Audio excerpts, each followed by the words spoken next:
So that's 5 or 6, 7 more people. It's so much more interesting, honestly, than looking at a blank screen with your name. So that would be fantastic. Thank you. You're all beautiful people. I love it. Oh no. Oh no. Oh no. Reet, reet. That's right. My son is into horror, anything horror stuff. So he's got a whole bunch of action figures. This is his jam. This is his month. Anybody else here Halloween people? Yeah. Good, good. Well, he's definitely that guy. We've also, it's the dogging hour, it's the walking hour, got all sorts of stuff happening in my house. Okay, so let's take a look real quick before I go back to the lecture. All right, so I am going to do a screen share here real quick, and then hopefully you can see that. Here it is. So here's our food drive. And can you see the screen? Everybody, all right, so here's all my classes, and you are, and our goal is not like 1,000 altogether. My goal is 6,000 or 7,000 for the semester for all classes, but we have raised $488 for Larimer County Food Bank. My 100-002, nothing. 100-003, nothing. 220, well, we're the 220, and then my 100-801, my online class, nothing. So I just want you all to know that you are absolutely crushing it. Now, there's a reason for that. That's because I actually found out that the modules that I had put the discussions in were muted for my other classes. So until recently, they couldn't see the links. So don't think that we're that far ahead yet, but you are the class right now with who's the most ahead. So what does it mean? Well, nothing really, except for maybe the class that wins out of all the classes gets a COVID pizza party and you have to buy your own pizza. No, that wouldn't work. Gosh, can't do any of that stuff anymore. Can't go to Chuck E. Cheese anymore because they dismantled all those scary robots about a year ago, and then they threw them in the dumpster right around college here where Chuck E. Cheese used to be. And I actually saw Chuck E. Cheese head, like with one eye missing and all the fur I'm serious, stuff of nightmares. I saw it in the dumpster. I should have grabbed it probably, but anyway, okay. So let's take a look at class real quick. If you have any questions, type them on the side or just unmute your mic and ask. Discussion 2 dive is due by tonight at midnight, correct? Thumbs up. So if you can post many times as you want on the last day, but we only count one of them for grading purposes to make sure, because most people otherwise just do it on the last day. So please, yes, you can still post. If you still need to post for one of your days, the last day is totally acceptable. Just make sure that you respond to other people and keep that going. And then the Paul Stamets lecture isn't really due until the 12th, but just a reminder here, people are like, how do I use my textbook with that? It doesn't necessarily line up necessarily with the textbook, but mushrooms and what the work that he's doing with mycelium and mycelial networks, all of that falls under the category of biodiversity, okay? So you can always pull something from the text that's a piece of environmental sociology or a connection from the chapters that we've read so far to like connect that. So does that make sense? Okay, awesome. Any questions? Then I'll just sit here for a minute. It's good to see all of your faces. I'll just assume that you're smiling. We actually just got done talking about that in another class of mine about how you use so much of a person's face, like their mouth and stuff, to read them, and just what kind of trouble people are having like now, like negotiating that. Some good social topics around that. Anyway, any questions about the direction? I'll just start lecturing.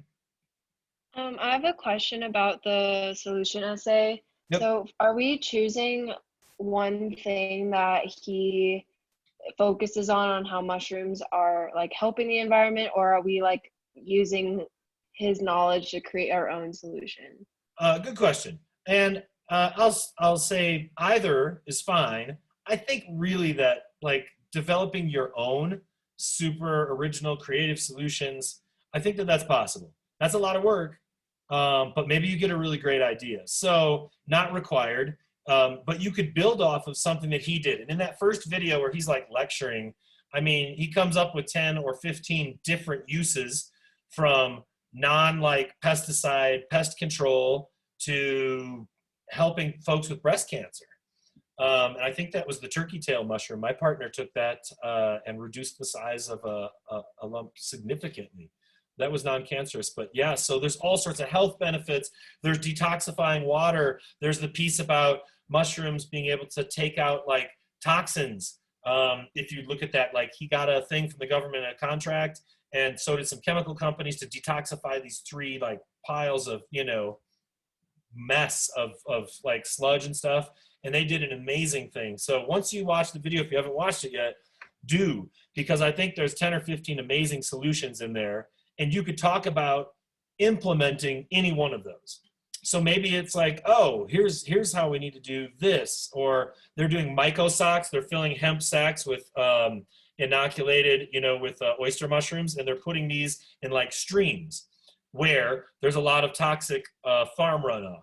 And then the mushrooms are pulling those toxins out. Then they're replacing the bags. Anyway, you watch the video, he's talking about massive amounts of statistical significance because he pays a ton of money to get it tested to make sure that it is super legit.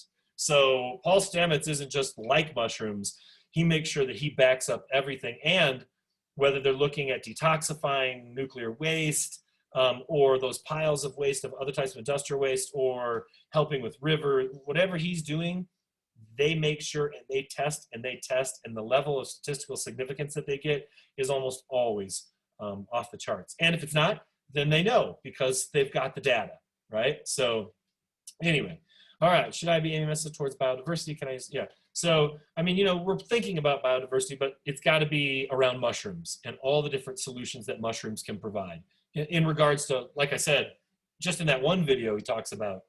Then in the other one, I think the Joe Rogan one, if that's the one that's the other video, that's not a lecture, that he talks about all sorts of like medicinal healing types of things, having healing centers surrounding that. And then he gets even into psychoactive psilocybin, which, you know, we're familiar with at least legally now in some parts of Colorado. So he kind of avoided talking about that aspect of mushrooms for years and years because, of course, again, he wants scientific legitimacy before anything else, you know. So does everybody seem good with that one? Super interesting stuff. I mean, like, if you haven't watched him lecturing, and I'm going to tell you, the one lecture, you're not going to understand a lot of it.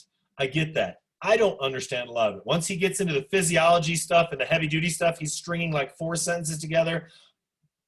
I can sort of put together some of them. So don't feel frustrated if you don't exactly know the biophysiology of what he's talking about. Just, you know, stay on with all the different ideas that he's coming with, because he also is very down to earth. But he fuses that with a lot of science. So I dig it. Anything, any other questions about that? Okay. How do you actually source a video, like in your Works Cited, if you wanted to source the video? Yeah, I'm going to pass that off to our GTAs.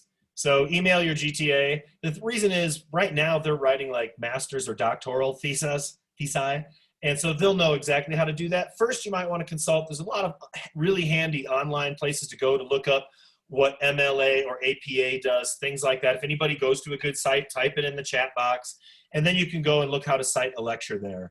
I don't want to tell you right now because I'm not for certain. And I know the GTAs and or what you find, you know, in a list of exactly what those rules are for those. You'll be able to find that pretty easily. But good question, because everybody's going to need to do that. So, and that's another piece of valuable research to have on its own. So, all right, let me screen share the lecture here, see if I can get this again from where we picked up last time. All right, there it is. Hey, hey. And does that look good? Can you see that, everybody? All right, cool. Well, I'll just keep that up there for now. So we talked about glyphosates last time. Here's a good talk about just simple solutions for preserving biodiversity in bees. So a lot of times I've got links in here. I don't expect you to watch every single TED Talk, but some of the stuff that I have in here is really interesting from people that, again, Paul Stamets, Michael Reynolds, people that are really enthusiastic and knowledgeable, because sometimes some of the weirdest people have some of the coolest things going on. All right, why should we preserve biodiversity? Okay, let's out of this once. I'm gonna have to do one thing and then stop sharing for a minute. Sorry, gotta go over here to Top Hat. All right, so why should we preserve biodiversity in a few words? And obviously, I mean, this seems like something that's pretty obvious, but then again, I think there's a lot of good reasons that everyone could find and invest in, and that's really a lot of what we're trying to do this semester, right? Like, forget political parties, forget any of that stuff. How do we appeal to people across the board to make sure that we do something positive to improve our environmental or ecological conditions, right? So I think this would be a good list because even though we know a lot of this, there's a lot of areas of entry that people could relate with if they don't relate to something else. So, vital for the food chain, all right, to eat, right? So species continue to live. Everything is connected. Yep, provide, because it's crucial for functioning ecological systems. So obviously right now, and this is something we don't talk about a lot, it's just like there's a lot going on, but this is, you know, that we don't always have to live with non-optional ecosystem functioning, right? Like mitigation ahead of time, so important, because right now we're just learning to live with our state on fire. And to my knowledge, no federal dollars or help has been put forth towards Colorado or California's way. So obviously, this is one of those pieces where we understand that we talk about how it functions, but it can function better, and we don't have to just live in a state of dysfunction with massive amounts of extreme storms, huge heat waves and droughts, floods at other times. Like, we, through our actions, actually can re-alter that so that it's more optimal and more functioning than dysfunctional. I like that one. To maintain ecosystems, gives us food and good air. Anybody who lives in Colorado, obviously Fort Collins last several days, it's been really bad and difficult to breathe, even if you don't have a problem breathing already. Key for health and keeping different species around, crucial to the existence of humans. All right, there's a good one. And I think one of the things that really needs to kick in with people is that self-preservation piece, right? We really want to save our own ass. We need to do something about that. And generally speaking, that's a pretty high piece. So how can we do that and understand that biodiversity on all levels is crucial to our own existence? Because we have, we know about several rebirths, right, of this planet. And that doesn't mean necessarily that the things that are functioning or dysfunctioning are going to be around after that restart, whether that's an ice age or something like that. Human beings, right? We need the rest so that we are here as well. Good. Plant wildflowers. I'm not a fan. Matter of fact, I'm a huge not a fan of violent metaphors, but have any of you heard of seed bombs? Give me a thumbs up if you have. Can anybody explain what those are? Because when I ran into this several years ago, I was like, oh, yes. This is kind of like, breaking the rules to do something right, which I'm all about. Who can explain what seed bombs are and things like that?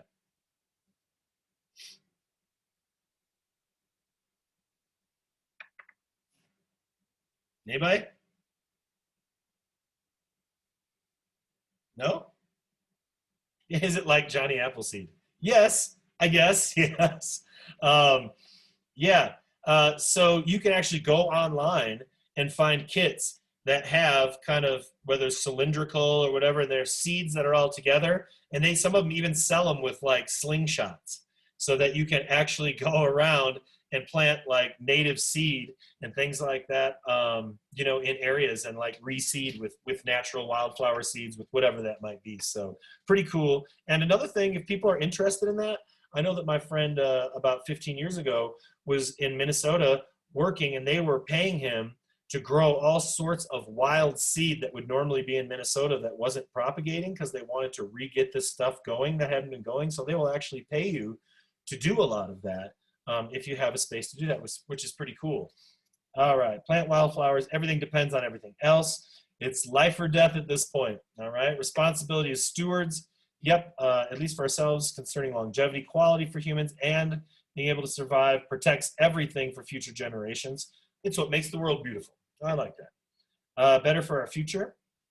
Medicine, magic, we need to survive, health, an interesting type that I don't think is a word. Heterogeneity of species, and for sport and ecology.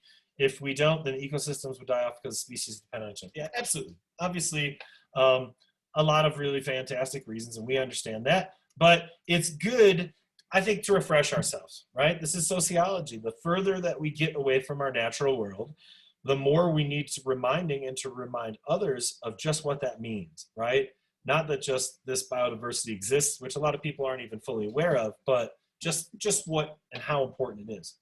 All right, so let's head back here, and I'm going to show this. Yep. Okay, there we go. What makes you feel healthy? So I asked this question of everybody. I'm going to run it down. Oops, sorry. What makes you feel healthy?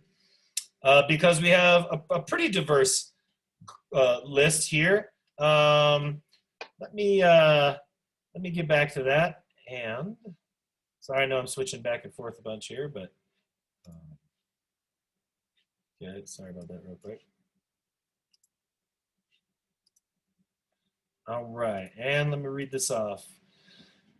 Working out, getting a good night's sleep, doing some form of cardio, being outside, drinking water, healthy food and exercise, healthy food, working out, eating natural food, activities under the sun, being conscious of what I eat, being outside, being with friends, staying active, learning. That sounds like a commercial. That sounds like a good one right there.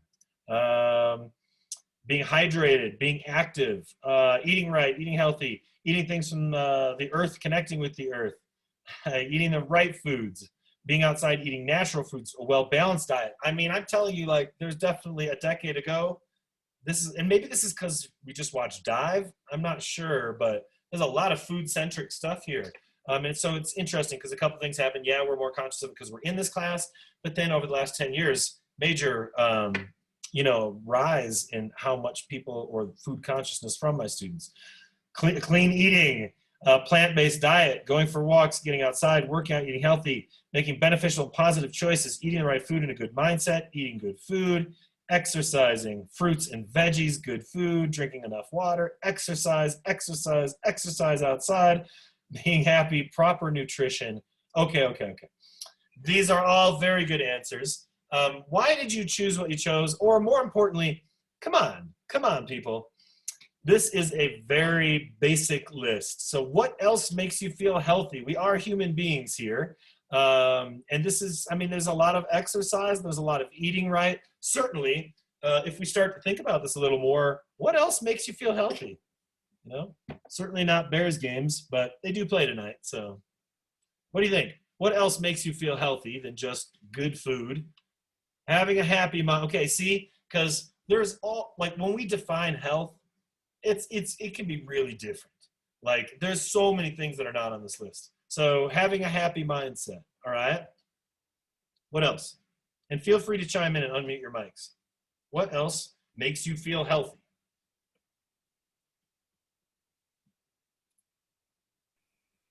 Having a healthy, like, social connection with other people, and yeah, good relationships and things like that. All right, good. What else?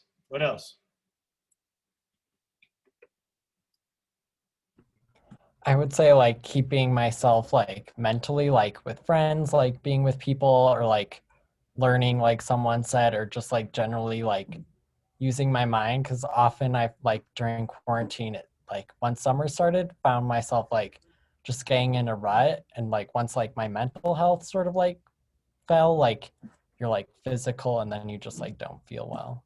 Yeah, good. It's interesting how important that is for human beings, that there's a social component to that. And right now, I just feel like we're figuring that out more than ever before, as far as how important that is. Good relationships, feeling well rested, checking in with myself, good balance, helping the environment, meditating.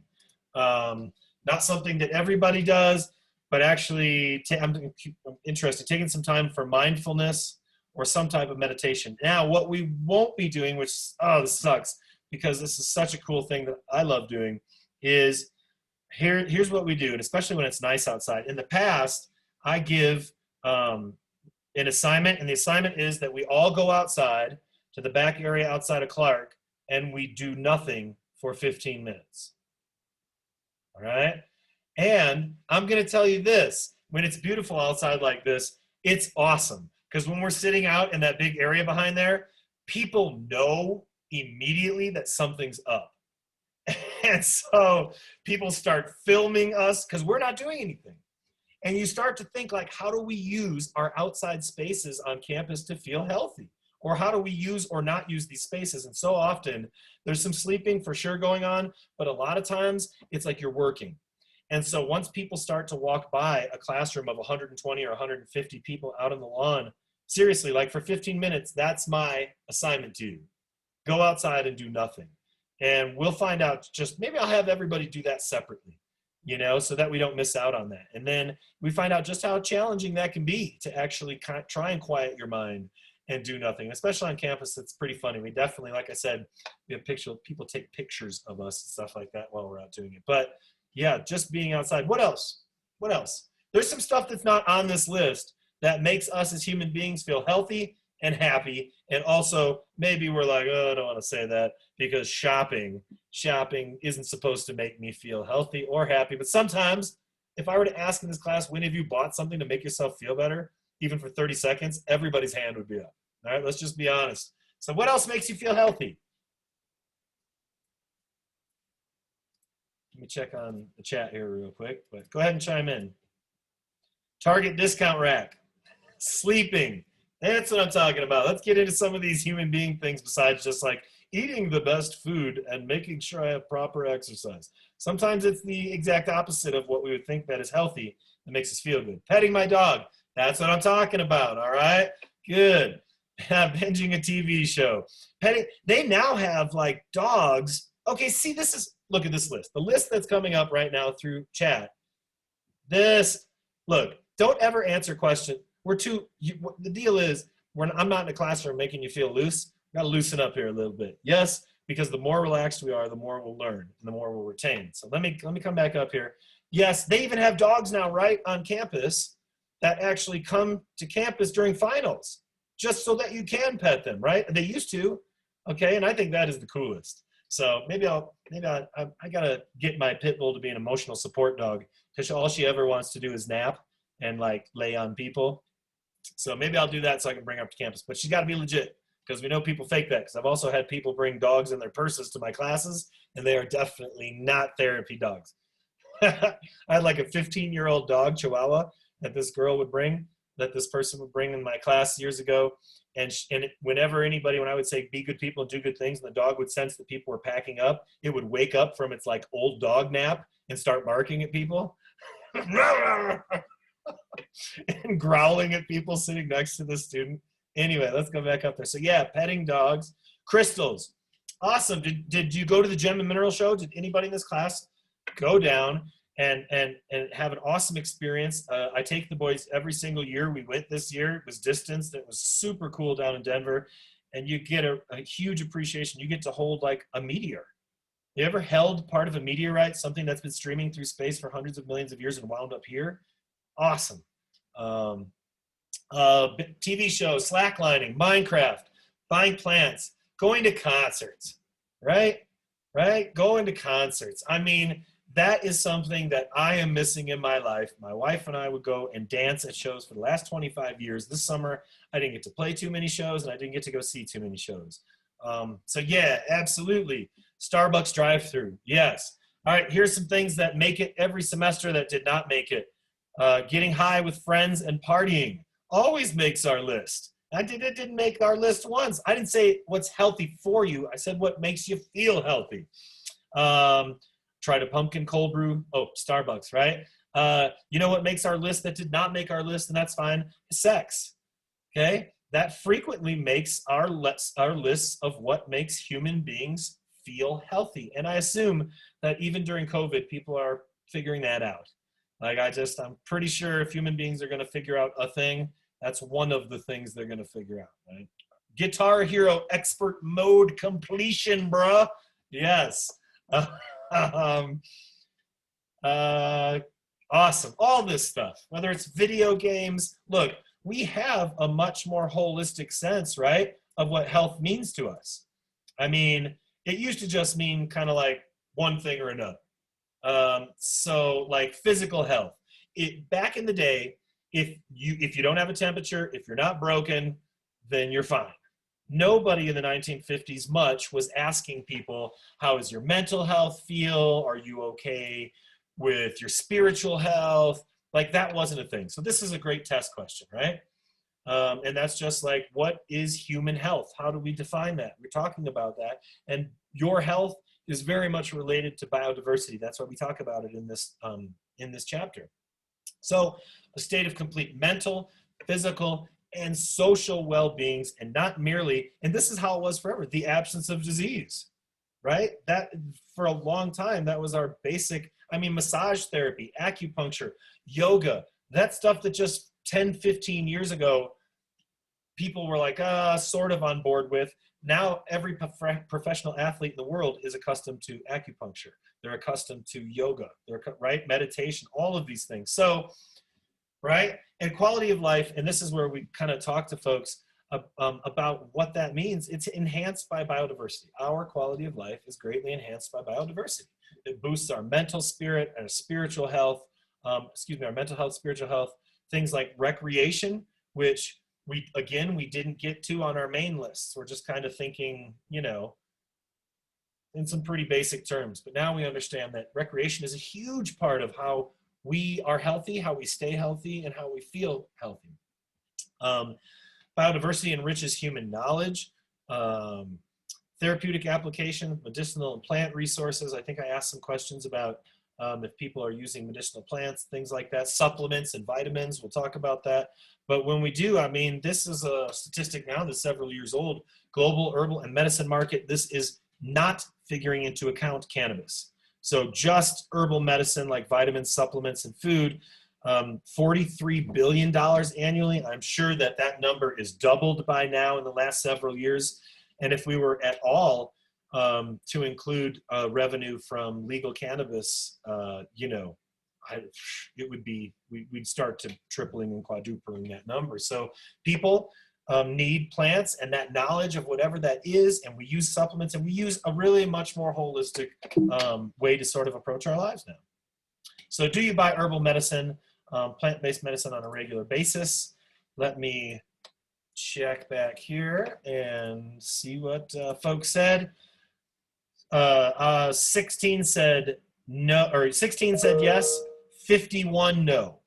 And then for do you take vitamin or supplemental daily to improve your health?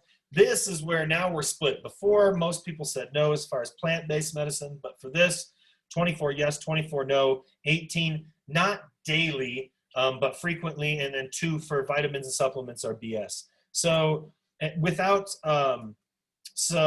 like violating FERPA, I'm not asking for what medications you are on, but as far as vitamins, supplements, all sorts of things that people take, what is it that you're improving your health? What is it that you're using biodiversity to improve your health with?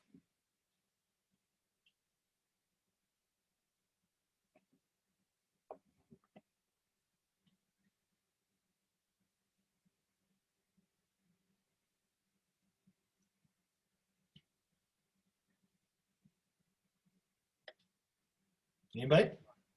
Do you mean like what kind of vitamins and minerals we use? Ooh, could you speak up just a little bit? Do you mean like what kind of vitamins and minerals we Yeah. take? Yep. And we've got half the class that does, and even more frequently. So is it vitamin D? Is it iron? What is it?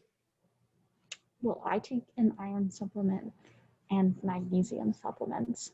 Awesome. All right. Awesome. Iron supplements, magnesium supplements. Iron, Epsom salt bath. Good.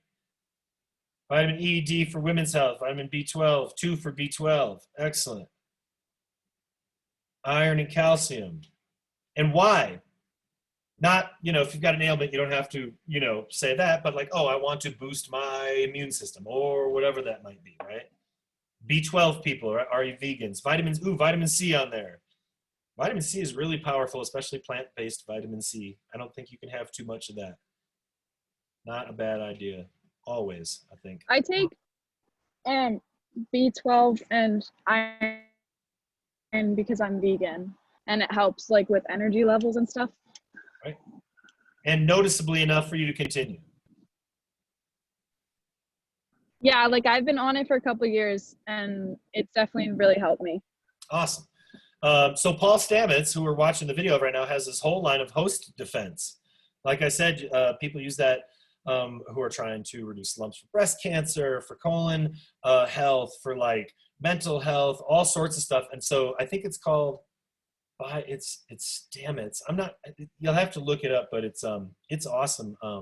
And I take some in the background just because I know what a scientist he is and how hard they're working. So that's pretty cool. Probiotic, good for like gut health and digestive health. Excellent. Vitamin D and calcium because I'm lactose intolerant. Yeah, CoQ10 for energy. Excellent. Magnesium for migraines. Awesome.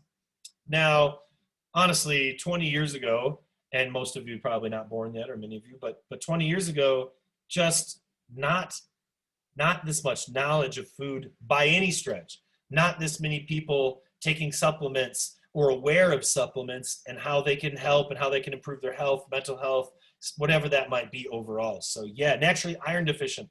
My partner was iron deficient too, and she was pregnant. And that was a big deal for doing a home birth. You had to be above a certain level. And do you know what the midwife recommended? Cooking with a cast iron skillet.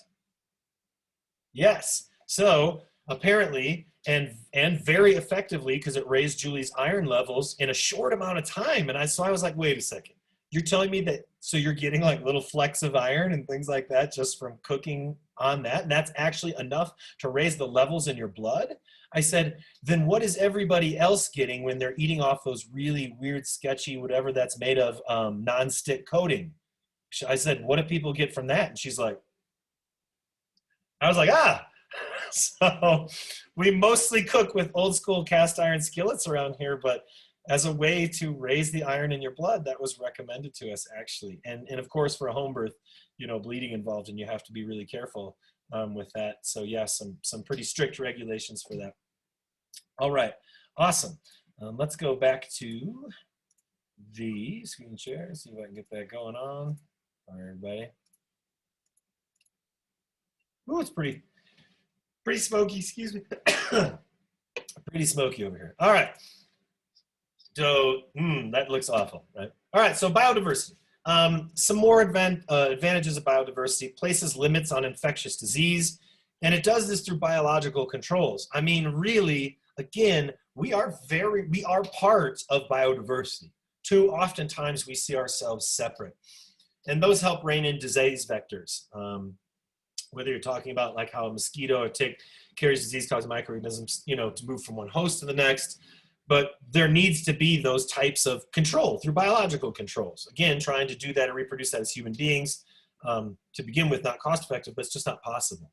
So predation also keeps all species under control. You know, and I think that they illustrated this really well in Yellowstone Park when for a long time they removed the wolf population.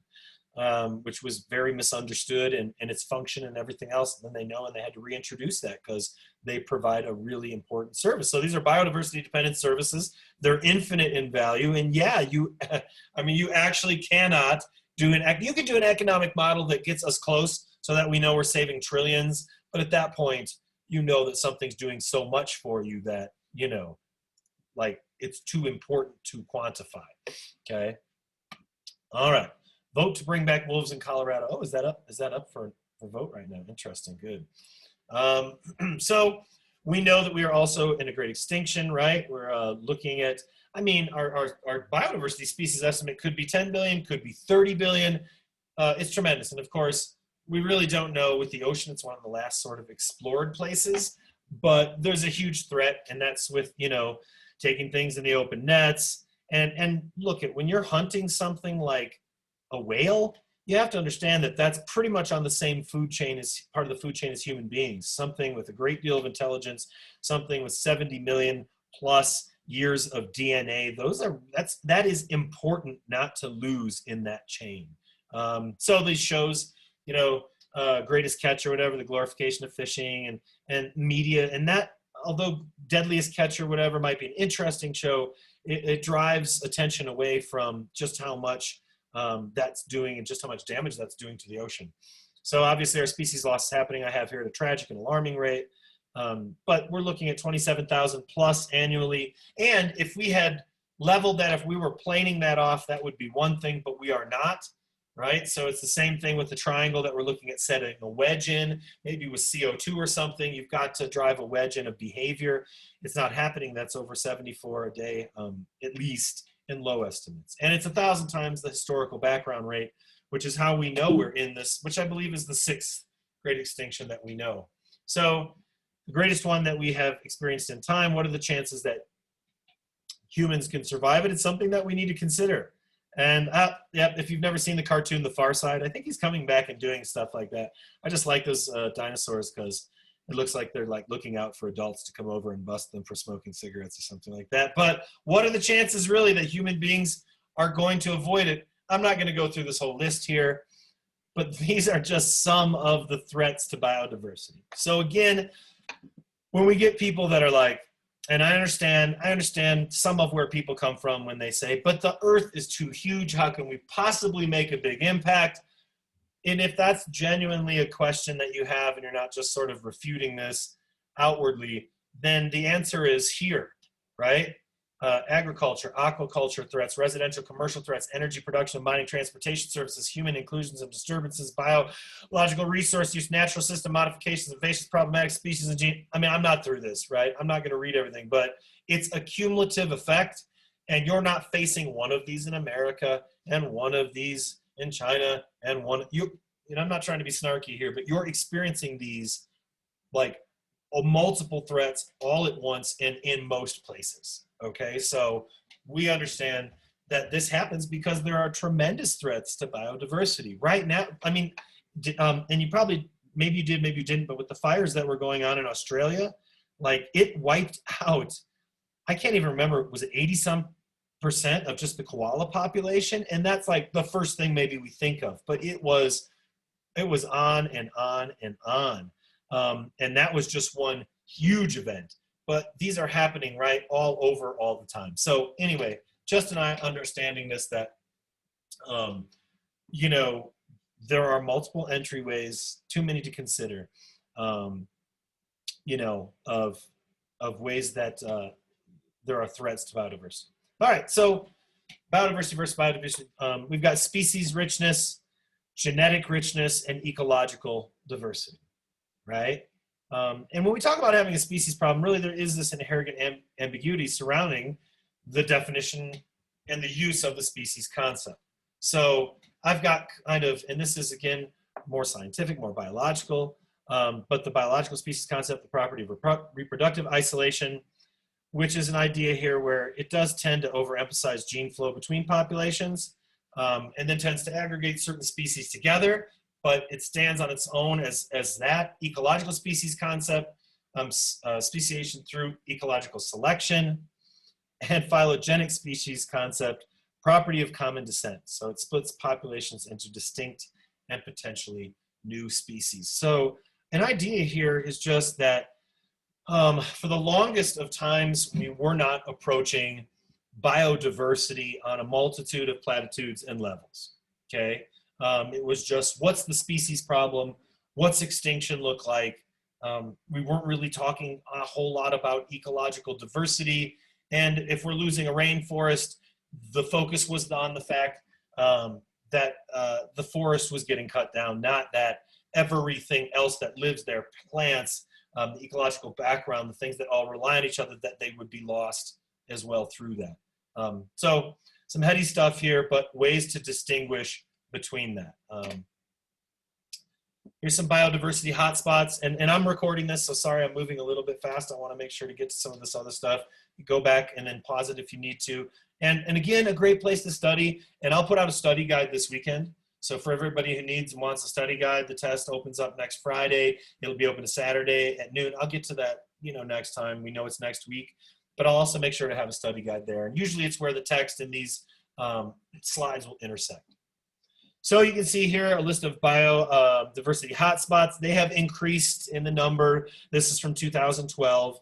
And again, it's the same thing over and over. And you're looking at each one of these regions just getting more and more and more exacerbated.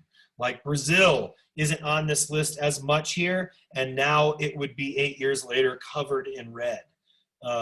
So, you know, our hotspots places, and this is a good definition for the exam, biogeographic region with a significant reservoir of biodiversity that is under threats from humans.